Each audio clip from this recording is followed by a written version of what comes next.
Hi, welcome to Sunday Standouts. If you remember last week I explained that I wanted to talk about things that stood out to me on Sunday for Sunday church service.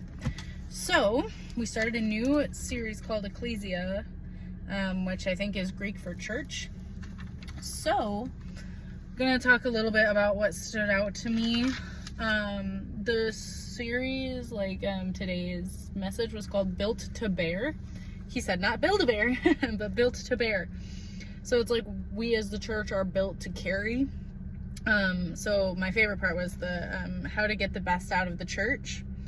So he said, see the best. When you welcome Jesus into your heart and you allow him to change you, you start to see things differently. You start to see people differently. You don't see them anymore as, I just realized,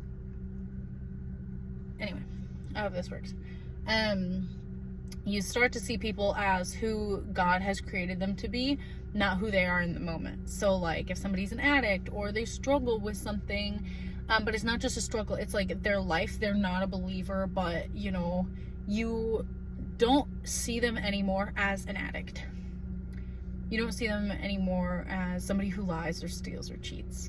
You see them as somebody that God has called them to be. Sometimes you can even see you were called to be a worship singer. You were called to be a leader. God changes that perspective.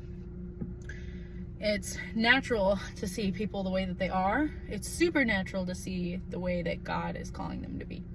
Then bear the best. So he said the Christian diet is to hear and do.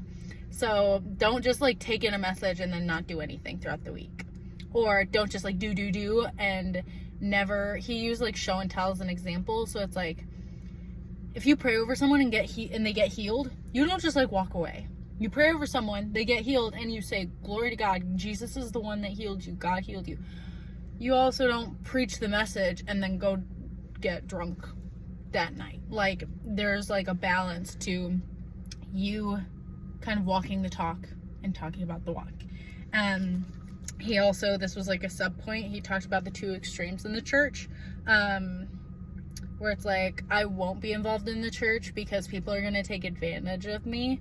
And then it's I will kind of an overstepping bounds. I will be, helping people in the church because they can't help themselves. They're helpless.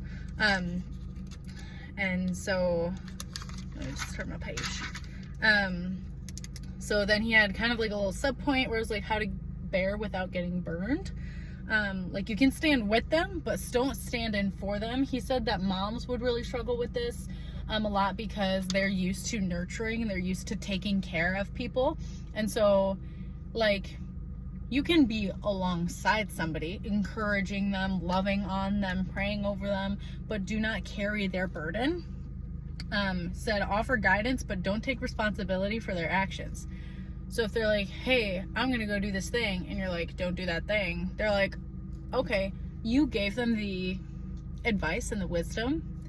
It's up to them what they decide to do with it. You do not take responsibility for the outcome of their decisions. But we don't abandon them when they choose something that we tell them not to do. We continue to love on them and pray for them and stand beside them. Realize that bearing will cost something. Realize that you choosing to partner with someone or to love on them or to care for them will cost something, whether it's comfort or some time. You can still set boundaries. You're not going to give 24/7 to them, but it will always cost you something. And then the last thing outside of the sub point was to give our best. That's pretty self-explanatory. He just also said that as Christians, our job is input, what we put into it. God's job is the outcome. We cannot control what happens. Only God can do that. So that was Sunday Standouts, and I will see you next week.